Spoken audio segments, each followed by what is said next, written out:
I imagine. If one of the biggest beauty standards in modern America wasn't created by nature, science, or even culture, but by a marketing campaign. Today, millions of women shave their legs, underarms, and other parts of their bodies every week.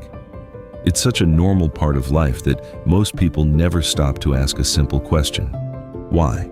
Why do women shave in the first place? Who decided that smooth skin was beautiful? And perhaps the most surprising question of all, why did women spend thousands of years without regularly shaving their body hair, only for the practice to suddenly explode in popularity during the last century?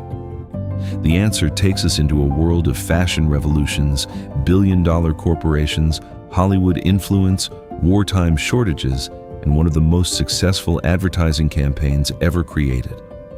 This isn't just the story of shaving. It's the story of how businesses can reshape society itself. And once you hear it, you may never look at a razor the same way again.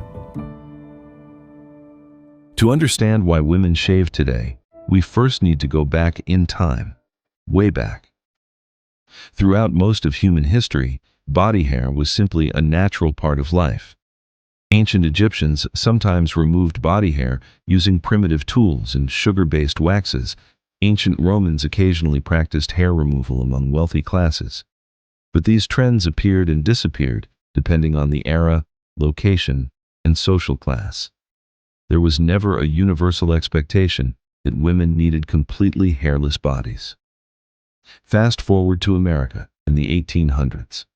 If you walked through New York, Boston, or Chicago, you'd notice something very different from today. Women's fashion covered almost everything. Long dresses reached the ankles, sleeves covered the arms, high collars covered the neck. Even glimpses of skin were considered bold by the standards of the time. Because so much of the body remained hidden, body hair simply wasn't a topic of public discussion. Women didn't spend much time worrying about whether their legs or underarms were hair-free because nobody could see them. Meanwhile, razors were almost exclusively marketed to men. Companies viewed shaving as a male activity. Women weren't considered customers, at least not yet. But an enormous business opportunity was quietly waiting to be discovered. In the early 1900s, a company called Gillette had already achieved tremendous success selling razors to men. But there was a problem. The male market had limits. Most men who wanted razors already owned them. To continue growing, companies needed new customers. Then fashion unexpectedly opened a door. By the 1910s, women's clothing began changing. Sleeveless dresses became fashionable. Suddenly, women's underarms became visible in public for the first time. To modern audiences, that may sound insignificant. But to advertisers, it was a goldmine. The challenge was obvious. Most women didn't think underarm hair was a problem. If consumers don't believe they have a problem, they won't buy a solution. So advertisers created the problem. Magazine advertisements began describing underarm hair as undesirable, embarrassing, and unhygienic. Words like unattractive and unsightly became common. The goal wasn't simply to sell razors, the goal was to change perceptions. Over time, repeated exposure to these messages began influencing public opinion. What was once considered completely normal suddenly started appearing socially unacceptable. And with that shift, an entirely new market was born. For the first time in history, millions of women became potential razor customers. What's fascinating isn't just that women started shaving, it's how quickly society adapted. Psychologists often describe social norms as invisible rules. Nobody officially creates them, yet people follow them anyway. Beauty standards work the same way. When magazines, celebrities, movies, and advertisements repeatedly present a certain image, people begin viewing that image as normal. The more frequently people see it, the more natural it feels. This process happened throughout the early 20th century. Women's magazines featured models with smooth skin. Advertisements reinforced the message. Fashion trends encouraged more skin exposure. Each factor strengthened the others. Eventually, many women weren't shaving because advertisers told them to. They were shaving because everyone around them seemed to be doing the same thing. That's how social expectations are formed, not overnight, but gradually, until they feel completely natural. If underarm shaving opened the door, World War II kicked it wide open. Before the war, many women wore nylon stockings. Stockings covered the legs and became a major fashion staple.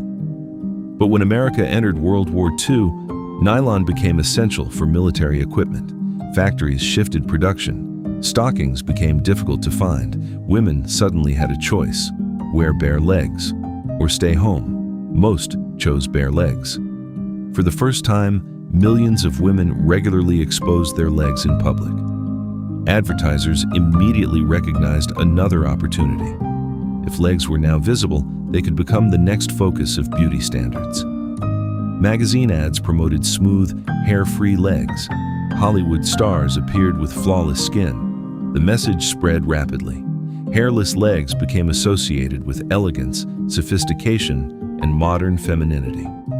What began as an advertising strategy evolved into a social expectation. By the 1950s, leg shaving had become a routine habit for many American women. And unlike fashion trends that come and go, this one stayed. Advertising wasn't acting alone. Hollywood became one of the most powerful beauty influencers in history. Movie stars represented the ideal image of beauty. Millions of Americans admired them and wanted to look like them. Studios carefully controlled every detail of an actress's appearance: hair, makeup, clothing, skin. Everything was designed to create perfection on screen. As films reached larger audiences, beauty standards spread across the country. What people saw in theaters eventually influenced what they expected in everyday life. Hollywood didn't invent women's shaving, but it helped normalize and popularize it on an enormous scale. Once shaving became common, businesses realized they could expand far beyond razors. Soon came waxing, depilatory creams, electric shavers, epilators, professional salon treatments, and eventually laser hair removal. Each innovation promised something better: faster results, longer-lasting smoothness, less irritation, more convenience.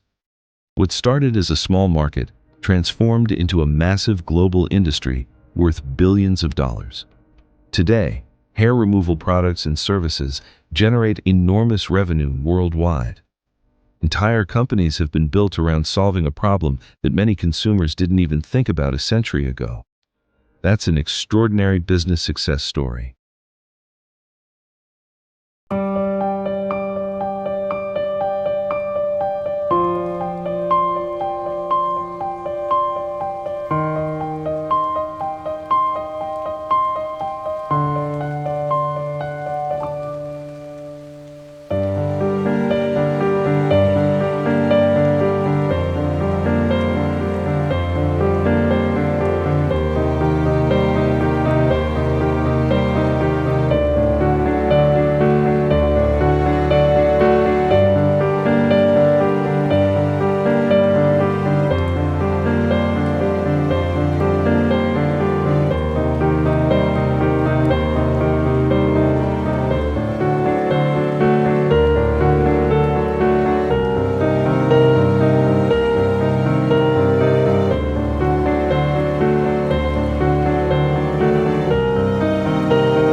Whether someone chooses to shave or not is ultimately a personal decision. But the story behind that choice remains one of the most fascinating examples of marketing influence in modern history.